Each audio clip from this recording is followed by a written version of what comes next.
Brix the Beaver listens to the river. A whisper nest story. In a quiet bend of the river where silver minnows darted through sun-dappled water, there lived a young beaver named Brix.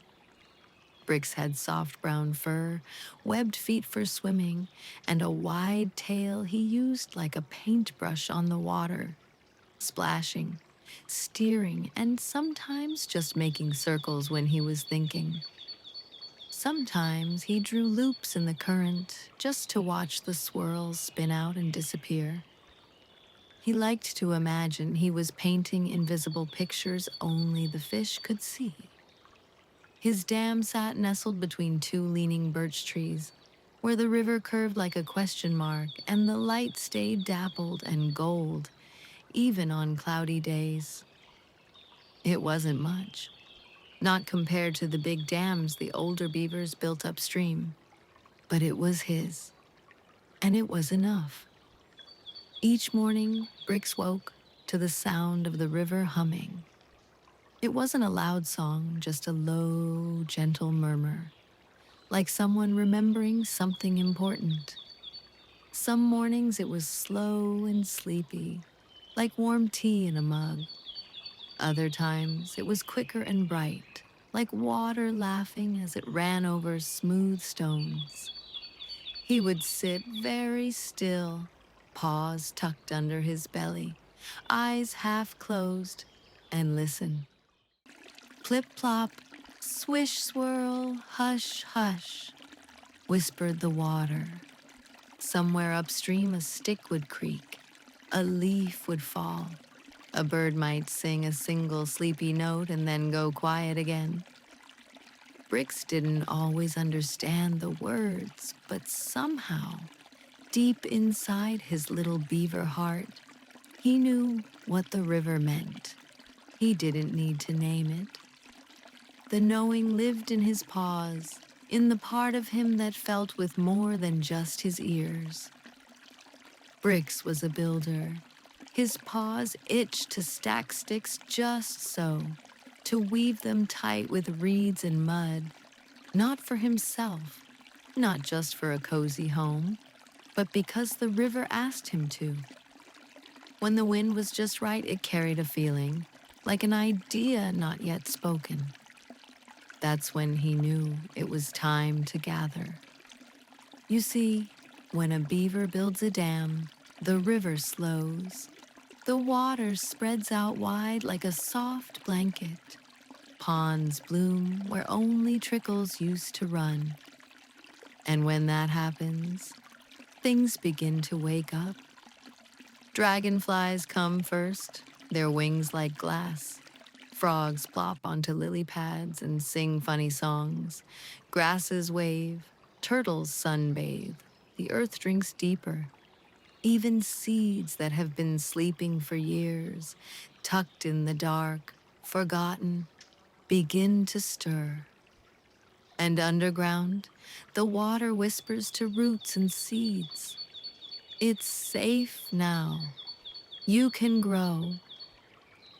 The whole forest seems to lean in, grateful.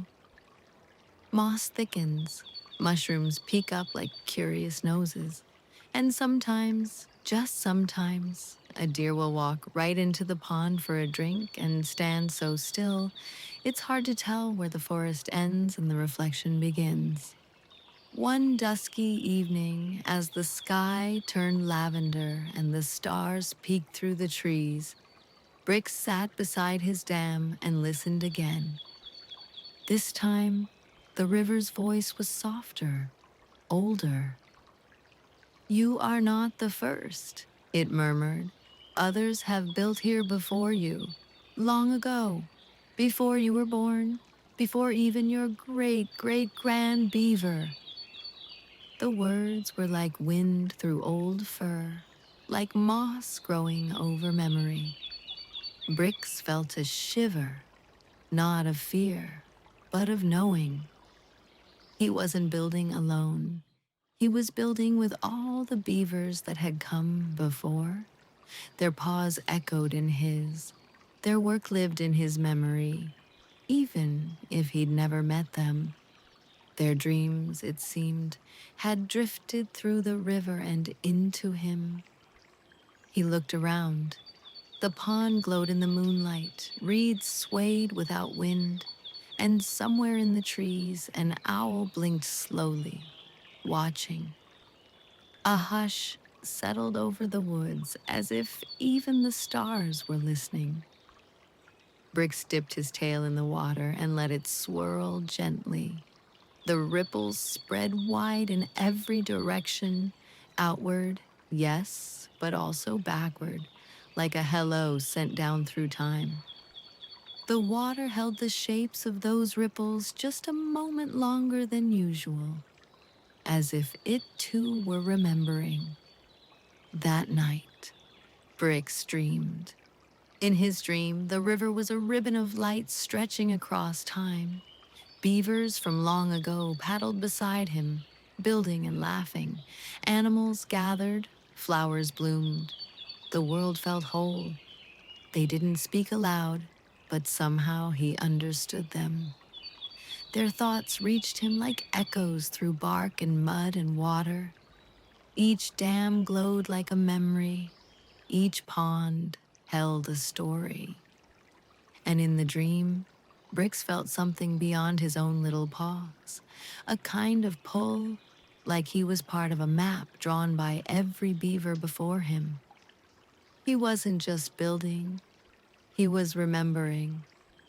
When he woke, the air was cool and sweet.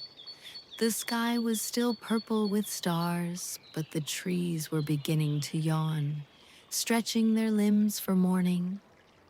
He saw tiny beads of dew clinging to blades of grass and heard a heron call, low and long, in the distance.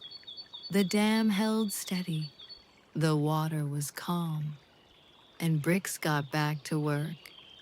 He chewed a stick, he shaped the mud, he laid each piece with care, like a note in a song already being sung.